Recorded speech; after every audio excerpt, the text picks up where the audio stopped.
Phone on silent. Okay. The dogs are Hello, everybody.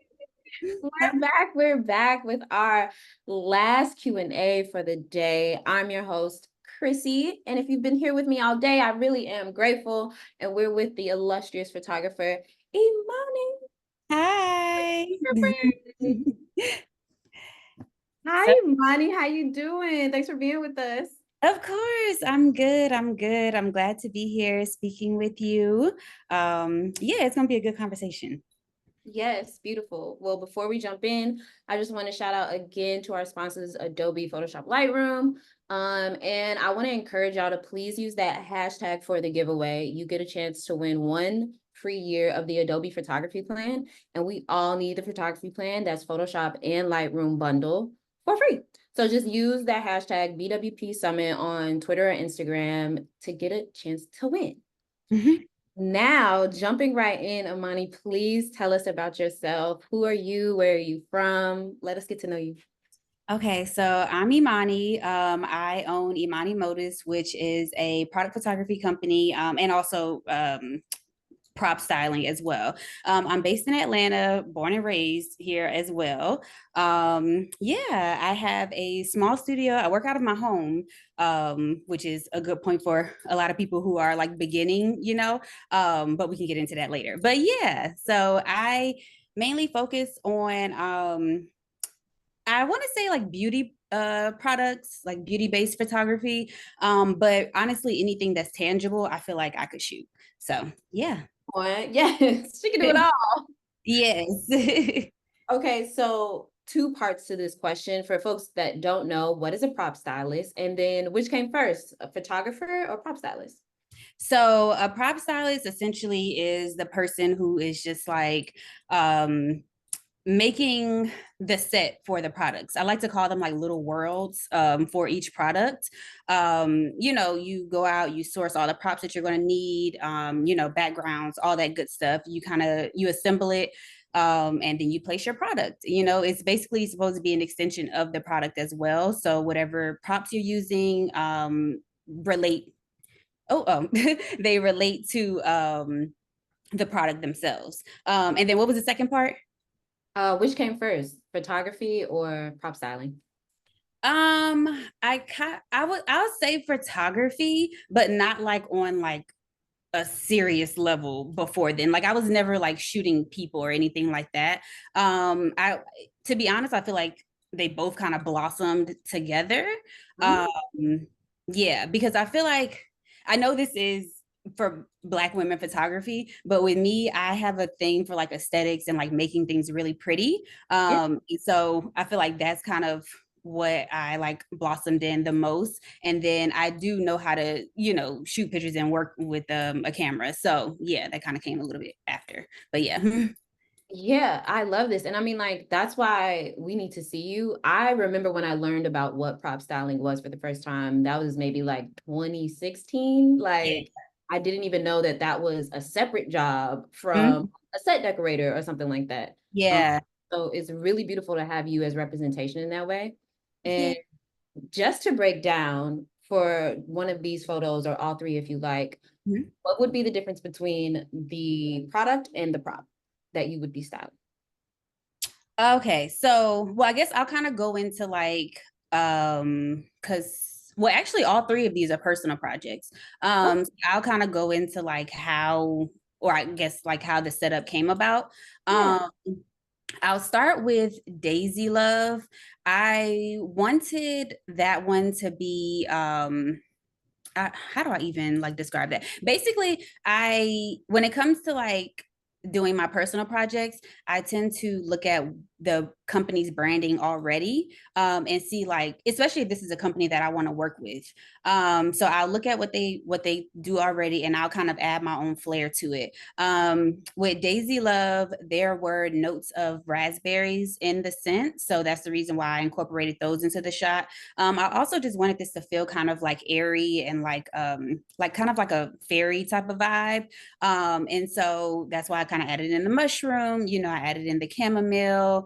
And then the fabrics, I wanted them to be, soft but also like complementing the product as well.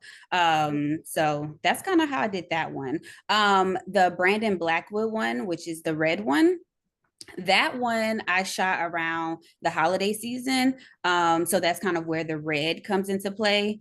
And then the stand that is sitting on is something I like thrifted a while ago. I just felt like they both like the red background, the white base, they complemented the gold bag, and it also allowed the bag to kind of just stand out, you know? So yeah, I wanted that one to be like holiday themed. There's like it's like a trio set of pictures that goes with that one, but you'll see in the other one I incorporated more like holiday elements.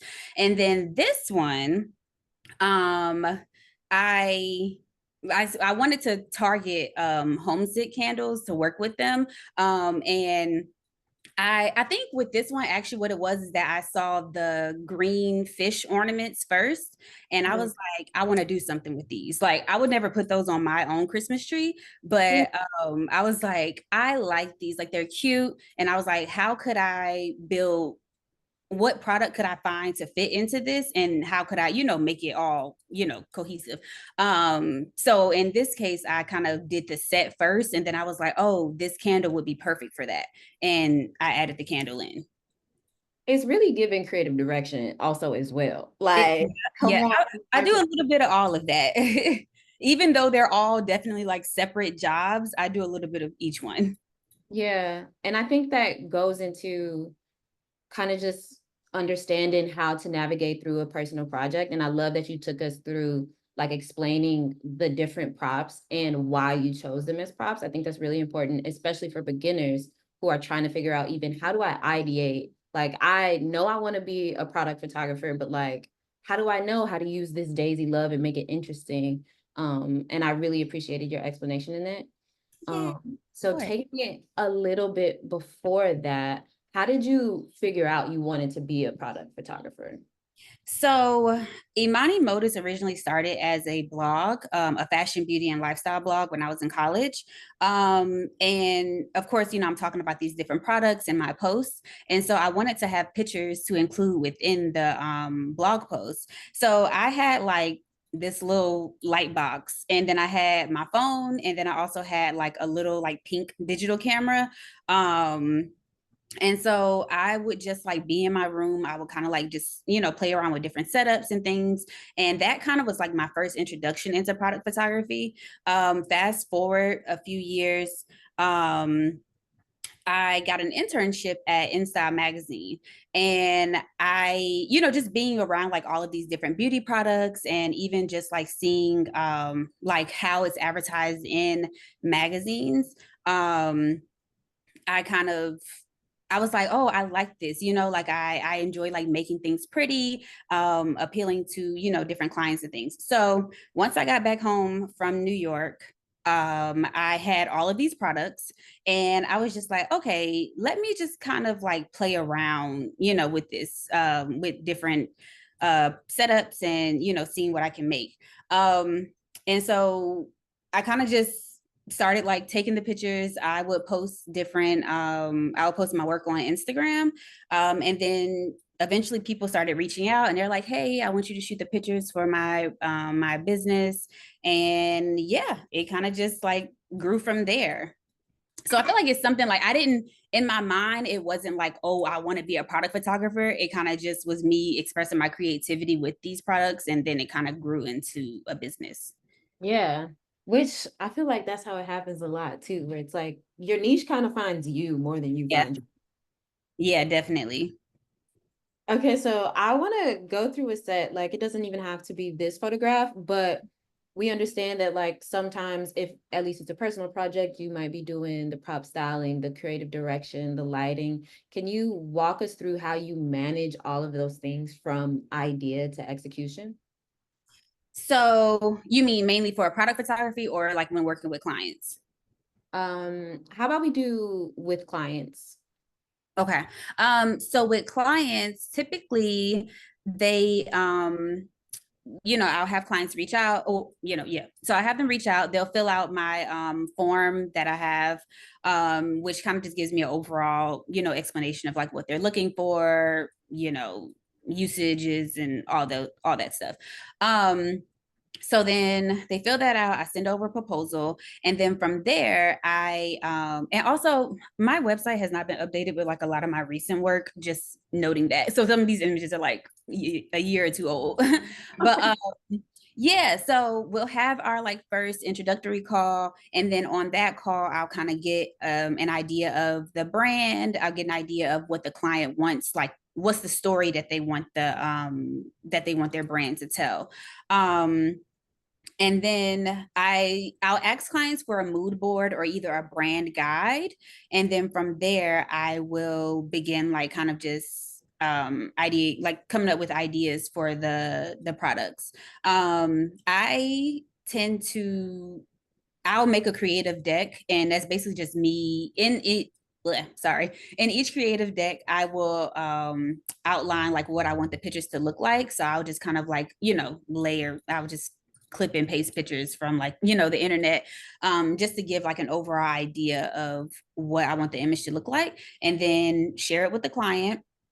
If they approve, we move forward. If they have any changes, we'll do all of that, and then we'll go from there. But typically when it comes to these products, I will look at the ingredients. If it's a product that has ingredients, I'll look at the ingredients, I'll look at the packaging, and then I'll also incorporate what the client wants, like the story that they want these images to tell. And that's kind of how I come up with the ideas for the products and the pictures.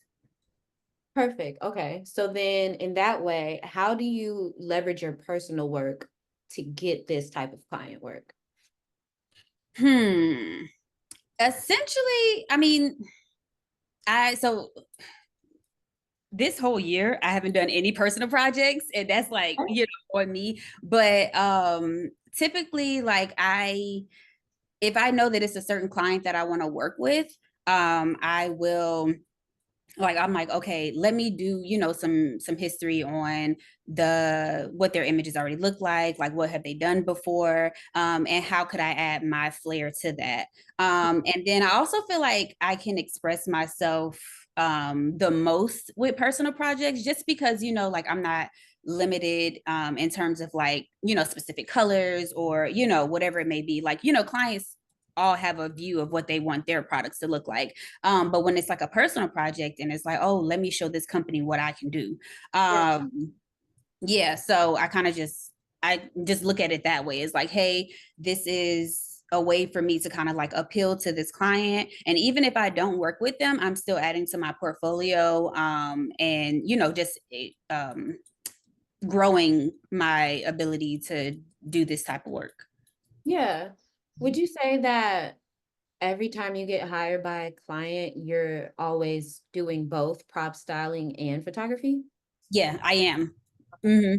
Yeah, because I mean, it's just me in my business. So I do all of it. The product, I mean, the creative design, the set design and the prop styling, the photography and the editing. Okay, can we get into the business of that a little bit and like let people know how how can they approach their clients, whether the client reached out to them or they are maybe pitching themselves, where it's like, hey, I don't just want to shoot for you. I also want to be your prop stylist. I also want to be your creative director, or I want to do this idea that I have. How do Mhm. you manage that? How do you position yourself in that way? Really, I think with your like portfolio. And it's also just about like how you market yourself. I feel like I market myself more so. Well, excuse me, in my bio, like on Instagram, I say like product photography, but I also mention that, I do prop styling, set design, and things like that as well. But I really think like your portfolio is what kind of like can speak to that. And what can show clients like, hey, this is what I'm capable of doing. Hmm. Yeah. Okay, wait. So I just pulled up your Instagram. Let me actually share my screen again because do you also make stop motion? Yes, I do. This is so beautiful. Thank you.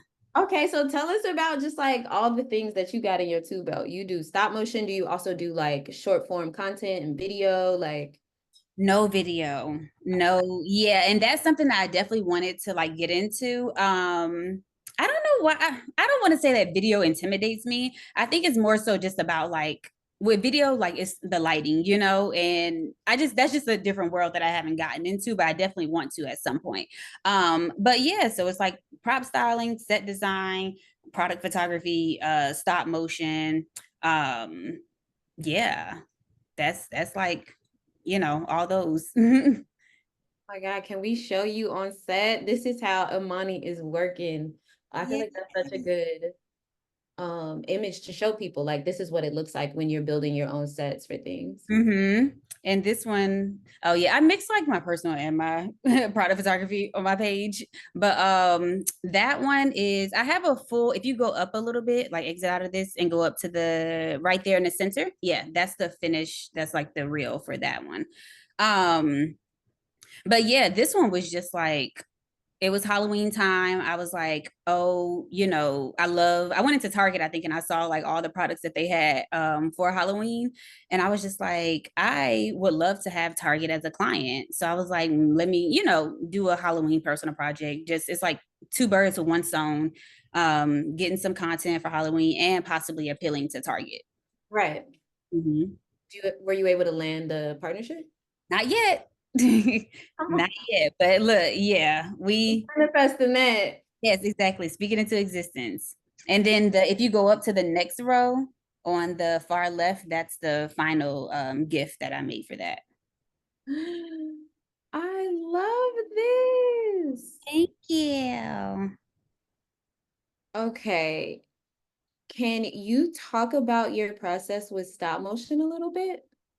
Yeah. So the like automatic what is it like what is it called? Like basically, like I press the button and it'll shoot 10 pictures on my camera. It's like 10 pictures, but yeah. So that comes in handy a lot. My tripod, that setting, and then so in the case of like with the skeleton moving in and out. Like I was on the side and I wait for the timer to go off and then I just kind of like played with him moving in and out. But yeah, with stop motion I like to incorporate a few different elements just to kind of draw your eye. So I have the movement of the skeleton, I have the movement of the dry ice in the water, and then in editing, which this took forever, but like the little sparkles, I basically just had to go into like each different like picture and add in those sparkles around the picture, and that's how it came out. That is the thing about stop motion. It is a lot of work, but like once you do it all, you end up with something super cool like this. Yes, exactly. And then it's just with stop motion, like certain things, just like in editing, like making sure that like everything is kind of the same, because I don't like when the picture may like, shift a little or whatever it is. So stop motion can, it's a lot of work, but yeah, you end up with something beautiful.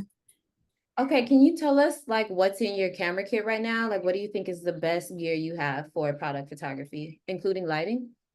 So I feel like so I have a Profoto D1 light. I believe it's discontinued. I believe they only have like the B1 now, but I got this like maybe it was honestly when I first started, so about like 2 or 3 years ago. I feel like that is like my best friend. Like, because lighting is one of the most important things, when it comes to photography. Of course, you can like edit and, things like that, but just getting a good initial like shot helps you in the long run when it comes to like editing. You don't have to spend hours trying to edit.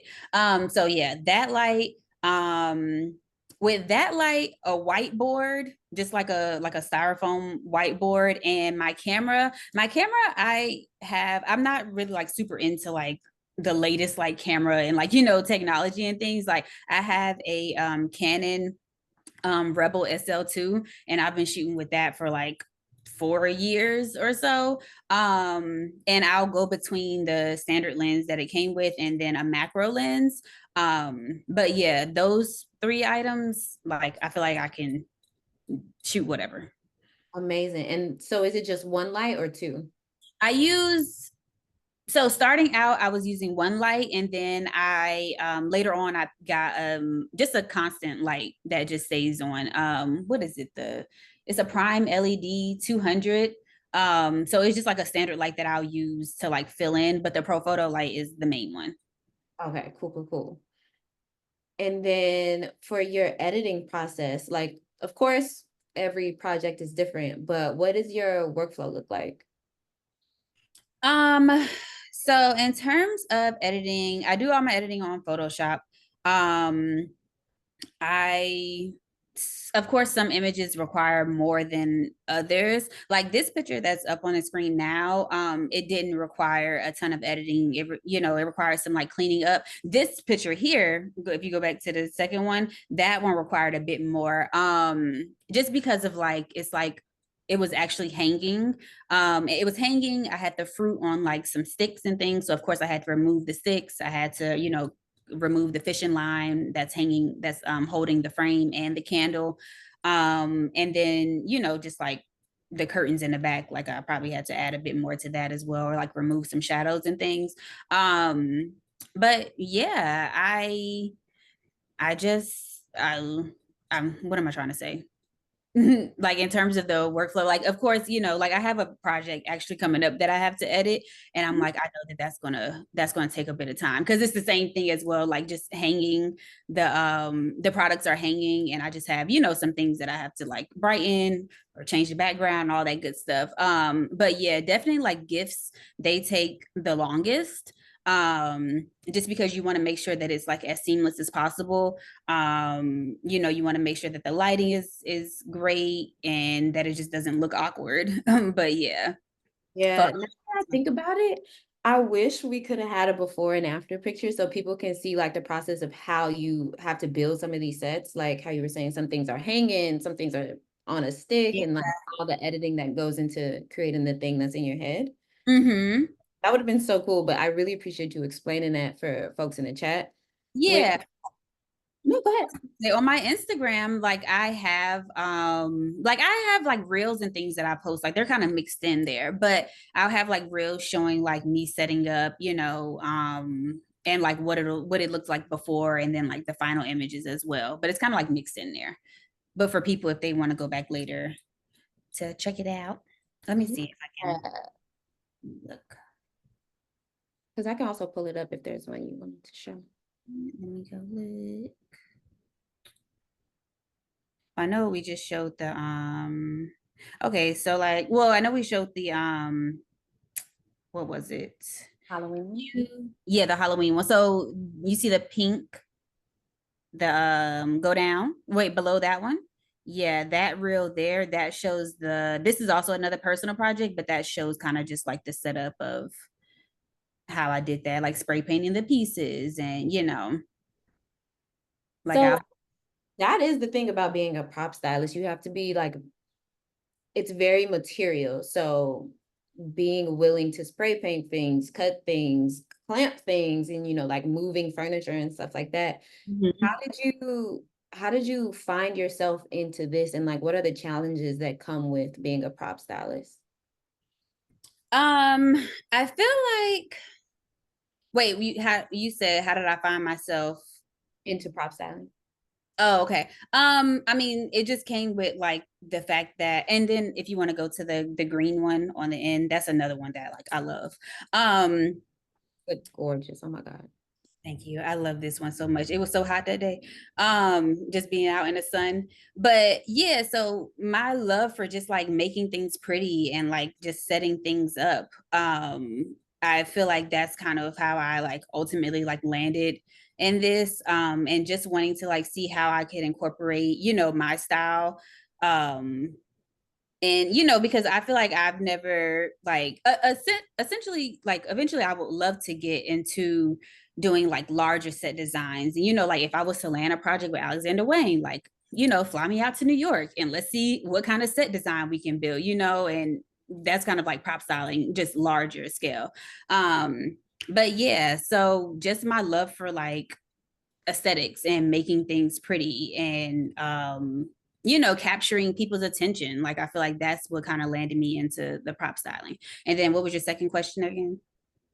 I don't Oh, remember you my. said challenges. Oh yeah, yeah, yeah, yeah. So the challenge of being a prop stylist. I would just say, I would just say honestly, like for one, like finding the exact props that you want. If you have like clients who are like, dead set on like, oh, I want this specific thing, it's like, okay, that can be a challenge, like finding exactly what they want. Um, what else is a challenge? And I mean, I guess in terms of like, like how like moving things or like the labor part of it, like with that one, like I ended up like packing up my truck and taking everything out to an open, tennis Right. so that I could set everything up and get the shot. And looking at it, like I could have done that in the house because my original plan was to like set up, everything in the house and like even like buy a tennis the like little net and set that all up and everything. But I was like, I don't know if I can get the full look of like what I want to do in the house. So let me just pack all of this up and go down the street to a tennis court. Oh, And yeah, and I was able to get the shot how I wanted. I love shooting in natural sunlight as well. So that kind of like complemented that as well. amazing. Yeah, that one is so gorgeous. And I mean, even just the cover photo you have right here, it just feels like a vibe. I'm into it. Yeah. So Mhm. I'm gonna go in the chat real quick because Jade Rogers also was asking about the challenges. Mhm. Jade says, I love your work, it's so cool. Yeah. You mentioned the challenges, but also, do you ever modify or build your own props? I have not yet. Yeah, that's a good question. I haven't yet. Only because I feel like certain so maybe if like I was doing things on like a larger scale, I feel like that's something that I can do. Or if I had a full-on studio, that's something that I definitely would probably do. But for now I kind of just rely on like sourcing, things that I can find, or if I have to like edit something to look a way that I want it to look, or change the color or something like that, then that's kind of what I rely on. Yeah, that's good to know. Like, you don't have to know how to build things in order to be a prop stylist, in order to create these sets that you have in your mind. That's really good. Yeah. Hmm. Okay, so we have another question from Koraya. I'm sorry if I mispronounced your name. How did you go about getting the internships and freelancing jobs for companies? I graduated with a major in photography. It cannot seem to land anything. Okay. So the internship that I had was it was an editing internship because I actually went to school for journalism and I minored in marketing. So I got the internship that way. I've never done a photography internship. But I feel if there are like any like local photographers in your area, I feel like maybe reaching out to them and asking like if they, need help with, set days, or, just letting them know that you're open to like learning. You may have to kind of, do a bit of work for free, or even just I'm not sure if you've already worked on like building your portfolio, but like even in that aspect, like personal projects I feel are what really like landed me or got me as many eyes as I have right now, because I just kind of did whatever came to mind, and people tend to like it. So, yeah. And also, like, I love colors, I love, textures and all that good stuff. So, I feel like that's kind of what, attracted people to my work. So, yeah, personal projects. And then, yeah, just reaching out to other photographers and like asking, if they ever need help, like you're open to, assisting them in whatever way, because that's how you make connections as well as learn from somebody else who's, in the position that you want to be in one day. Right.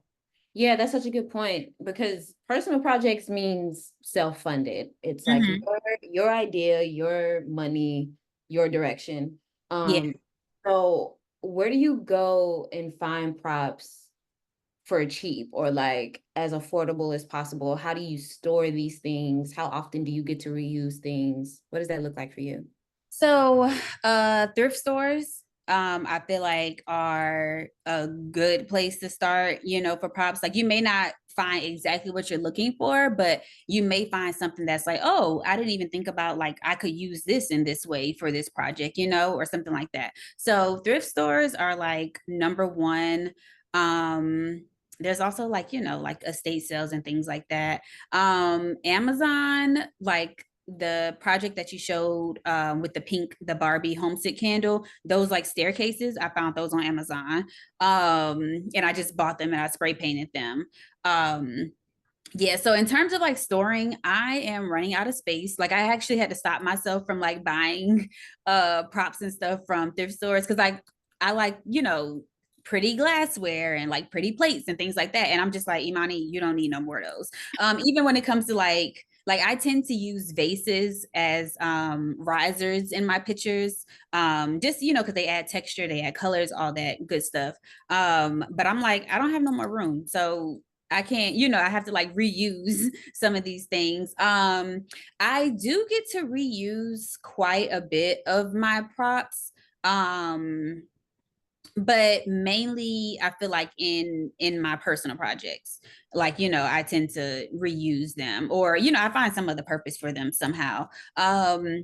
Some props that I definitely recommend, I think that like a lot of product photographers may want to like start out with, just like they're not basic, but they're good to use. You can spray paint them, use them again. There's a company called Modelier, and they have like different risers and like, arches and things like that that you can purchase to use within your shoot. Moodalier. Moodelier. Thank you. I want to drop that in the chat for anybody who might be looking for things like that. Thank you for the plug. Of course, Um, yeah. And then so them and then also Club Backdrop, they have a lot of like nice vinyl backdrops that can be reused. So yeah, my backdrops, and then I have like I like to use a lot of fabric in my shoots. So I have like drawers full of fabric. I reuse those a lot.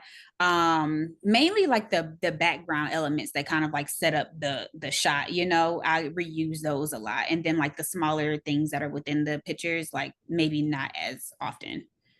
okay. And what did you say that was called again, that place? Club Backdrop. The backdrop. Thank you. I hope y'all are taking these notes, but just in case y'all aren't, I'm dropping the links in the chat for you for ease. Oh, it's Club Backdrops with an S at the end. Oh, okay.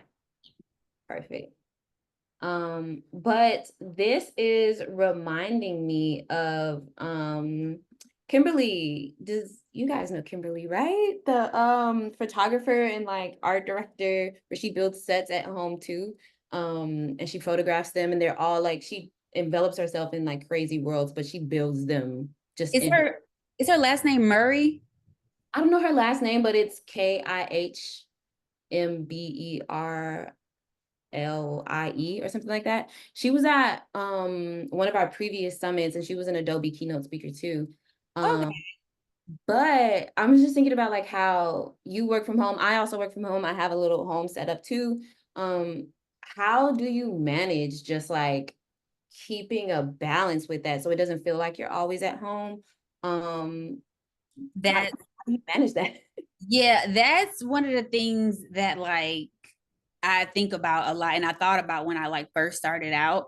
Because I went from, working in an office and then I mean, even though I was working with like a small team in the office, I was still getting out of the house every day to working, mainly in my house all the time. So it's really just you gotta, I mean, you can kind of mix it up a bit. Like, I mean, if you wanted to like rent out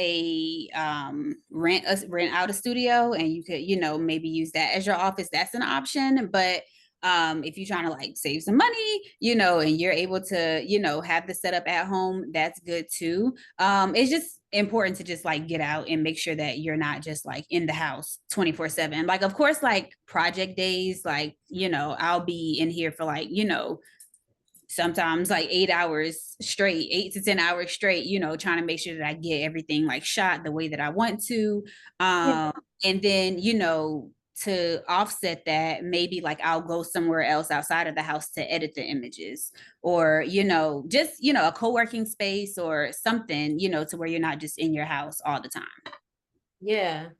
How do you know when you're ready to take it there, when you're ready to invest back into your business in that kind of way? How did you find out that for yourself? I am still figuring that out because it's hmm yeah, I'm still figuring that out in terms of like when is the time, because if it was up to me, ultimately I probably would keep an in-home studio. But I do think about it in terms of like I'll have clients reach out and they're like, hey, like could we visit you to watch you shoot or to watch you set up and things like that. And it's like, because I have my studio in my home, I don't want to necessarily open up my home to everybody. Um, Right. so I feel like in that case, like if I was having like more of those, like if I had more clients that are like, hey, I want to be on set with you, or even in the case of like if so typically I only work with products, but if we need to bring in models, because of like hands or, feet or whatever it may be, that I feel like if I had like more clients like that, then I would know like, okay, I need to kind of begin looking for a studio. But I also do feel that, it's you can if you want to just take a leap and go at it that way, and then that way the clients will come, because it's like both ends. It's like either you wait for that type of clientele to come, or you take a leap and then that those type of jobs will come. But yeah, so I feel like because I work in my home. I'm not like as open to like bringing in like 3 or 4 models, but if I did have a studio or something like that, I would definitely be like, oh, okay, yeah, like, I can do these type of projects and things like that. And I would have the scale to it. And I would be more open to, clients coming to like watch and, if they want to like critique. But for the most part, I just kind of just do everything myself. And I just make sure that they know what the images are going to look like beforehand. Yeah, that feels like a really good barometer to use just as to like when it feels like also there's an alignment that like, okay, now I need to be going to a studio and like not everything can be at home anymore. And that's Hmm. and thinking about that, just like more about work and things, how do you determine your rates for product photography? Also considering you're doing multiple jobs sometimes, do you just like bake it all in one price? Do you separate things? How does that work? I charge per image. That's something that like even to this day I still like go back and forth with myself about like pricing, because it's like my biggest thing was I didn't want to like price myself out of, like, yeah, I would love to like get those jobs where I'm getting paid like, I don't know, $1,000 or something an image, with like rights and usages and all that stuff. Um, but I also had to look at like the type of clientele that I have, and that was like reaching out to me. So it's like you work with who you can, until you grow to these different levels.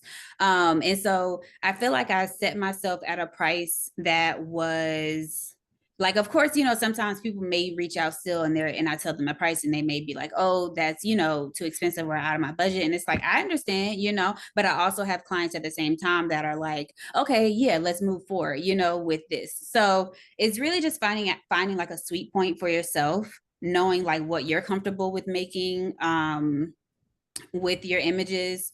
Um, yeah, and also what can just keep your clientele coming back, and then over the years you just kind of like gradually raise as you learn more, as you get better. Yeah. See, you already knew exactly where I was going with it, just like trying to learn, get insight into just like how you decided so far as a product photographer when and how to raise your rates. Um, because it is tough. It's like on one hand, we need to know our worth. We need Hmm. even outside of our worth, we need to be recouping everything we pay for in our gear Yeah. and just like being reimbursed for props. Actually, could you talk about that a little bit? Do you find that you're often like reimbursed for your prop styling, or do they send you a budget first to go get everything that you need to build your set?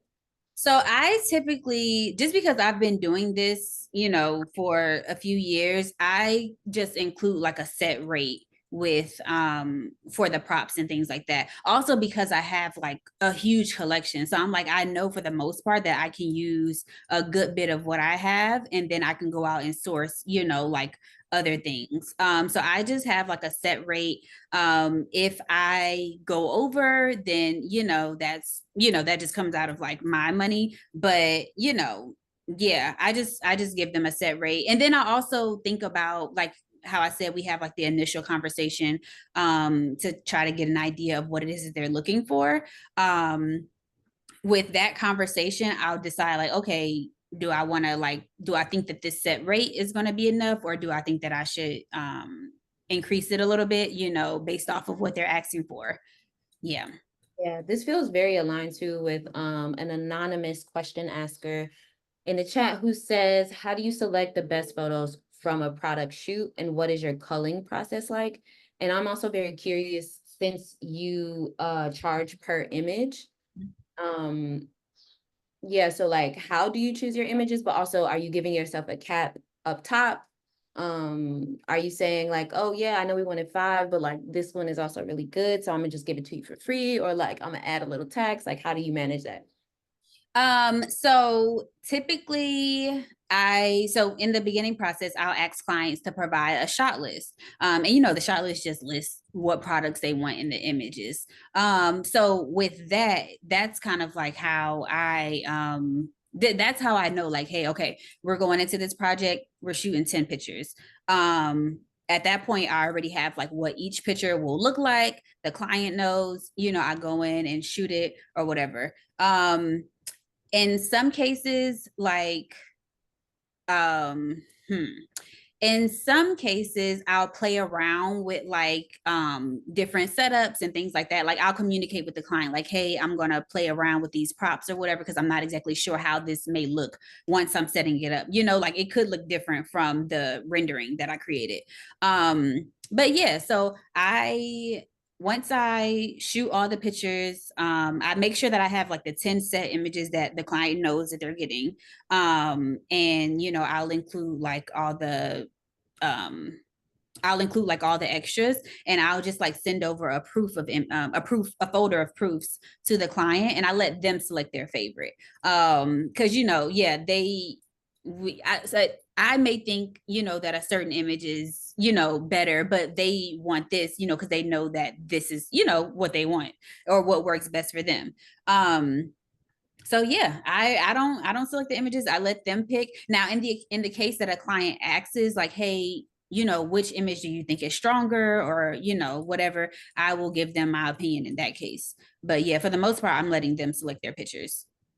Isn't it so funny how that always works, where it's like a photo that you were like, oh, this is the one, and they don't choose it at all? That happens so many times, but I'm like, I get it, like y'all Right, know. like your photo, your business, like that kind of thing. But it's like, this is obviously the photo. Right, yeah. And then I do allow clients, like if they see any if they have like any extra images in the folder that they like, they're welcome to like pay for those edits. I mean, the picture is already taken, so I don't charge like for the full picture. But if they want to just pay for those additional edits, that's cool. And then like you said, also like in some cases, I may just throw in an image for free or whatever. Like that's how you keep your clients, also like just kind of giving some incentives in some places. Sometimes I'll run like a special, like discount for like new clients or returning clients, and things like that as well. Yeah, that's really good to keep in mind. Just like for folks who might be entering product photography, like different ways you can gain your audience, gain clientele, and then maintain those relationships. Um, Mm-hmm. Speaking of maintaining relationships, how do you maintain like your creative vision for some of these shoots? Is it just like you kind of pick your battles, or do you establish it ahead of time, like, hey, this is what I'm here to do, and like the type of creative control I would like?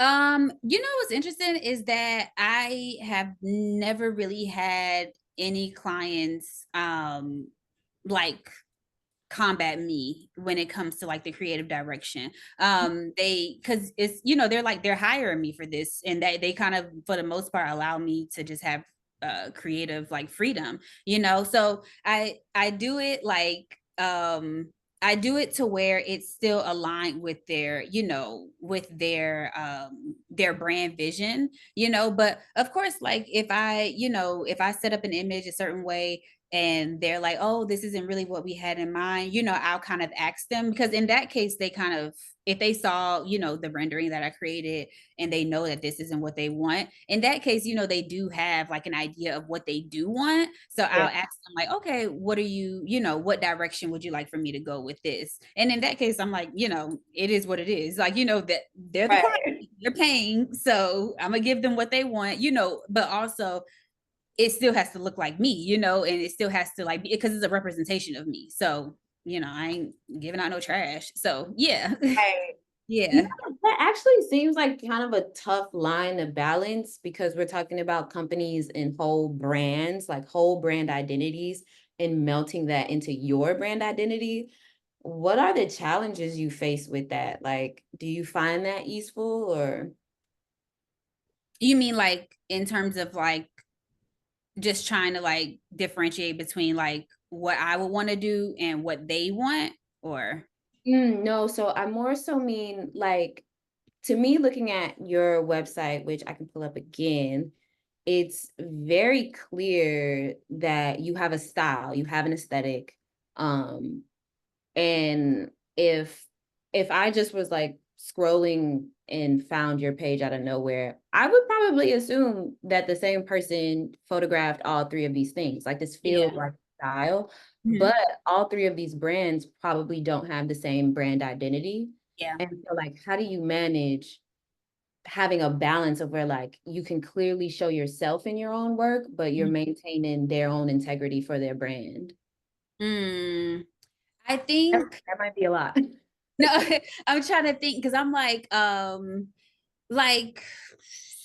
let's ooh, how do I even want to say that? Because essentially I am like I take into account their, you know, brand identity. So I wouldn't, and it, also I feel like this is what shows like range within like the creative process, because I couldn't, you know, like the Africana picture with the carrot, like they wouldn't want something that's like the beauty potion that's on the left hand side, you know, like I couldn't get as whimsical with them. But I feel like still in terms of like the editing, in terms of like my like color grading, I feel like that's kind of what shows like, hey, you know that I shot this image and it still kind of is a representation of me, but it's just a maybe a scaled back version.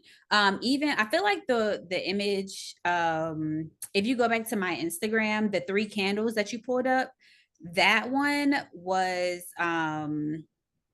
that one was, I feel like, not like a big challenge, but that image was like the a difference in what I feel like I normally do, because the client, she wanted like sultry, she wanted, you know, like dark, not necessarily dark, but you know, just like moody type of vibes.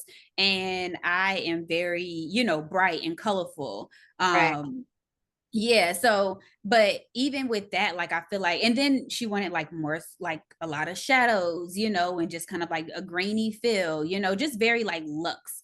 And I was like, okay, I hope, you know, that this is something that I can, you know, execute for her, because this isn't my style. But she trusted me enough to do it. So I'm like, you know, I gotta be able to do it.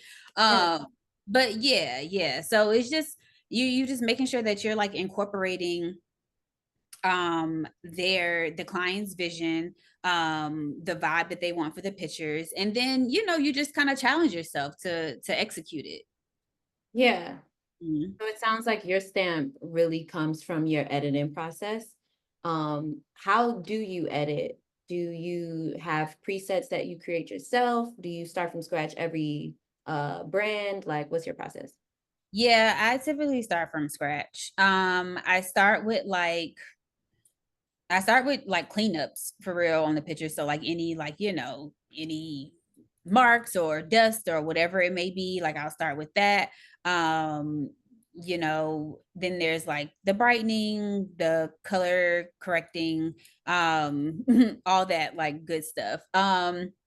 I took well, so there's a brand called The Weekend Creative, and I believe they're based in LA, and they had a course on, I can't remember on which platform, but I took one of their courses, and also I just look at like their it's not really a course, it's actually just like some videos, but that, and then I also look at their like YouTube videos, and I kind of like took some pointers from them in terms of like editing and looking at like their process, just in terms of like making the images sharper, um just like straightening up certain things, all of that good stuff. So yeah, it's Yeah, just, I love Being Creative. They always have really good sets. yes, they do. Yes. So it's really just a mix of those. Yeah. I start from scratch and then I kind of just go from there. I never really got into presets. I like thought about it. And I definitely like, I've watched a few videos on it, but I never got into it. Just, and I feel like that's also what kind of helps my images look different, but they also still look like I did them. Yeah, yeah, that's a really good point. Taking it back to the chat, Ayana says, are you using a specific software for rendering? I just do it in Photoshop. So I go grab, all the pictures that I grab all the like images that I think I'm gonna need on like, Google or whatever it may be, remove the background, place them how I need to, and then just export it. Okay, and that's how you give them basically like a mock-up of the Hmm. shot that you would like to create with the real product. Yep. Okay, beautiful. And then Alexis asks, what do you enjoy the most about product photography? I honestly think the for me it's the creative process and the prop styling, prop sourcing, like all of the like fun stuff. That's what well, I mean, the photography part of it is fun as well. Cause like once you actually see the shot, I'm like, oh yeah, this is, Right. like I have so many moments where I like set up the image and then I take the picture and I'm like, oh, these are gonna be beautiful. But yeah, the fun part of like, sourcing the props and figuring out like, oh, what's gonna pair well with this product, or what do I want this set to look like? And then, just like seeing the set come together, because I tend to have like an idea of what I want for a product in my head. So when especially like my personal projects, like I tend to create that, like I have that already in my head and then I just kind of execute it however I can. But yeah, I feel like that part is the funnest part for me, the part that I enjoy the most, because I like pretty things and making things pretty. Right. I love when people ask those questions because it's just like light and airy and it reminds you of why you even love what you're doing anyway. Hmm. I really appreciate that, Alexis.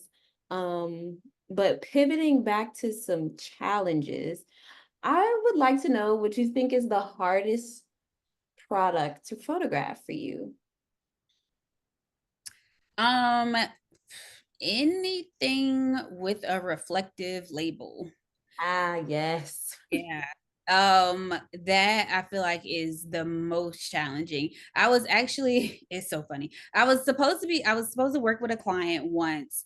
But we didn't end up, the project didn't move forward. But all the products in the line were like the bottles was like mirrored. And I'm just like, this is gonna be hell to shoot, but it didn't end up happening, which, I mean, if it did happen, I was like, okay, I just got to accept this challenge and I got to see what I can do, but it didn't happen. But I was just like, yeah, anything with like a reflective um label can is difficult. I feel like with glass, sometimes you got to be careful too, because like I'll be editing and I'll see like the reflection of, remember I told you I have a standard light that just is a constant light that just always shines. I'll see the reflection of that in there. I'm like, I'll see myself in the reflection sometimes. So that's why I try to wear like black when I shoot, but sometimes I don't be wearing black. And so I'm like, oh, I gotta go back and edit myself out of this product. Yeah, I feel like those would be the most difficult.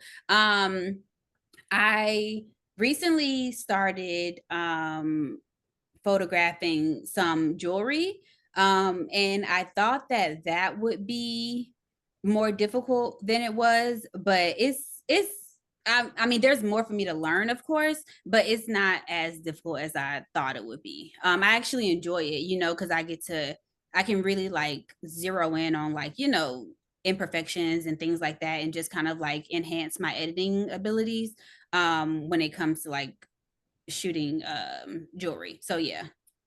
Oh my God, is that on your page yet? No, not yet. Not Okay. yet. I should post. So I've only done I've only done e-commerce pictures for them. So the product on a white background. But even those I'm just like blown away by because I'm like, oh girl, like you never did this before. So yeah. Do you usually keep track of your milestones like that? I should do a better job of that. You But should. We I got you. Where it's like, oh, this is my first beauty brand. This is my first jewelry brand. Like, I love should. that.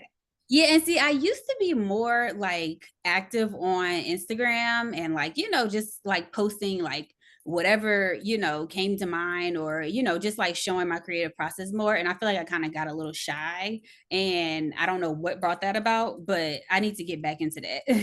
On. Um, since we're talking about being a little shy, I think we might have somebody that needs a little love in the chat. Alexis says, how should I go about creating or defining my own style? Could you tell us about your process of how you found yours? Hmm. I'm trying to let me see. How did I find my own style? I guess it's more so about what like brought excitement, I think. Like yeah, I think it's like once I like saw the setup like come about, I'm like, oh, like this, and it brought me like excitement. I was like, okay, go lean more into that, lean more into like what what brings excitement, what you think looks good, what makes your eyes like light up. And then, I mean, you can find inspiration in different items. For one, it's like challenge yourself. So, like, if you're out at a thrift store or something and you see a product or a prop or something, you're just like, oh, like, how could I use this? Like, challenge yourself to think about how could I, use this and how could I make it like fit into my style. And I feel like that's kind of the more you do that and the more that you like practice, you'll kind of like figure out what's for you and what your direction is, because then once you figure out your direction and just like once you figure out your style, that's kind of what's going to bring clients to you. Yeah. Yeah, and then adding on top of that too, I think a good approach is using products that you already like. So that way it doesn't really feel like you're starting from scratch, where you're like, oh, I don't even know anything about this brand or something like that. Where it's like you already use this makeup brand, just use something like that. Go to the thrift store, like Imani said, find other things to like incorporate with it, become a little prop stylist on your own, and then boom, you'll develop your own style as you continue to just like play around. Yeah. And then there's different, levels, because there are a lot of like product photographers who don't even like focus on like having props in their pictures, or they don't do anything with prop styling. Like their style may be like in the lighting, like how they shape their lighting, for the product, or like their angles, and then it also could just be in how you edit your pictures. But I've seen like a lot of like beautiful images, beautiful product images that don't have any props in them, like even if it's like texture shots or things like that. Like it's a lot of different like ways that you can kind of, yeah, that you can kind of like play with that to figure out like what is best for you. Yeah, that's really good. And I was thinking about this in one of our earlier conversations too, where it's like, if you're thinking about telling a story, one of the like basic principles is having like a close up, a wide, and a medium shot, and that can kind of tell a full story no matter what you're talking about. And you just saying texture reminded me of that. So it's like if you want to start off with the cream, you can build a whole set for the product bottle just right there, but then you can get your close up of the texture shot. You can get it on a hand, something like that, just to Yeah, be able to play around with. There's so much to play with. it is That's yeah. so beautiful. Mhm. Okay, I have one last question for you, which I feel like you did touch on a little bit earlier, but maybe if you can expand from Davita that says, would you say it is important to do personal spec work in order to begin working with brands? Um, you said personal spec work. Yeah, they put personal slash spec, but Oh, I think personal. I think so because I feel like that's again is what's going to show the client what you can do. You know, like certain clients are looking for certain things. Every product photographer is not going to be able to shoot for every, you know, brand. So by building your own portfolio, you can you're able to just show like this is my style, this is the direction that I want to, you know, and ideally, like if you're reaching out for me, if you're reaching out to me, you're reaching out for this style. But yeah, so having like a personal portfolio just filled with like all of your work and you know, your just everything. Yeah, I feel like that's kind of what can attract the type of clients that you want to work with as well. Yeah, beautiful. Well, oh my goodness, look, right on the dot, Imani. It was so good to speak with you today. Thank you, Chrissy. I feel like it's such an honor that you wrapped up day one with product photography and prop styling. I feel like you opened up a world a little bit for me too. And I'm just really grateful I got to meet you and talk to you about your life and your journey. Yeah, I feel really grateful. Thank you so much. of course. Thank you. And thank you also, Polly, for the opportunity. Yeah, shout out Polly. Before we wrap up, I just want to shout out again our sponsors, Adobe Photoshop Lightroom, and that we're doing a giveaway. So every day of this summit, I'm going to be talking about this giveaway. It's not too late to do it. All you have to do is use the hashtag BWP Summit on Twitter or Instagram, and that gives you a chance to win a 1 year free of the Adobe Photography Plan bundle, which is Photoshop and Lightroom. Very important for all the photography girlies out there. And events like this are always free at Black Women Photographers because we want to keep it accessible to you and to our community. So please visit blackwomenphotographers.com for more resources like this, to RSVP for tomorrow and Sunday. And yeah, thank y'all so much. Day one was an absolute hit. I'm so happy. Oh, but wait, before we go, do you mind if I take a screenshot? No, yeah, of course.